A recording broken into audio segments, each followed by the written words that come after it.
Here we are at the old city of Jerusalem, standing on the Mount of Olives where Jesus stood.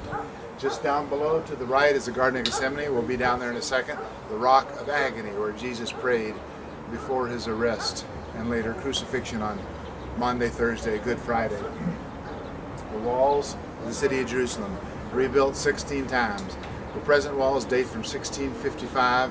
Suleiman the Magnificent, an Ottoman sultan, built these walls, and they were so beautiful, he said, that he put to death the architect and the chief engineer so they couldn't reduplicate these walls anywhere else. It was supposed to be the most beautiful city of all time.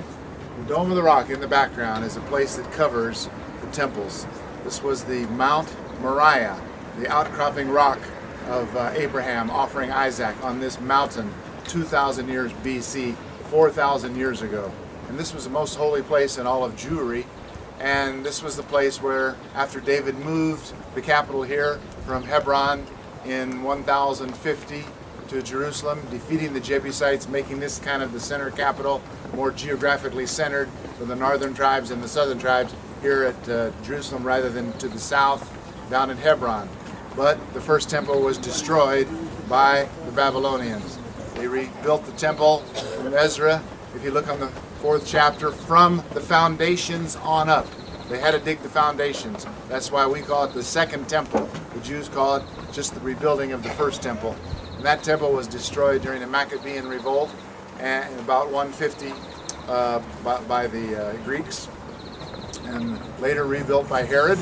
In any case, it was destroyed in 70 AD with the uprising of the Zealots, and it lay barren with not one rock upon another until recently.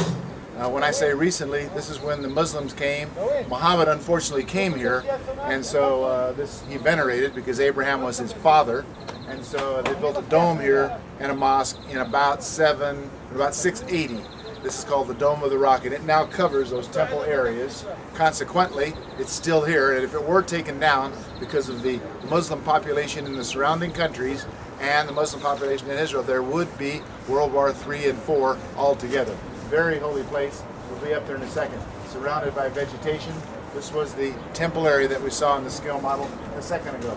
Down to the right in the foreground is a double-arched Byzantine church, gate.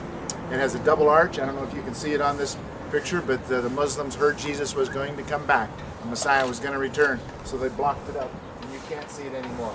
You can't see the entry anymore. In the valley is the Kidron Valley, the valley of Kishon, Kidron Valley. And there's the tomb of Isaac, tomb of Absalom down there, and other major and special places.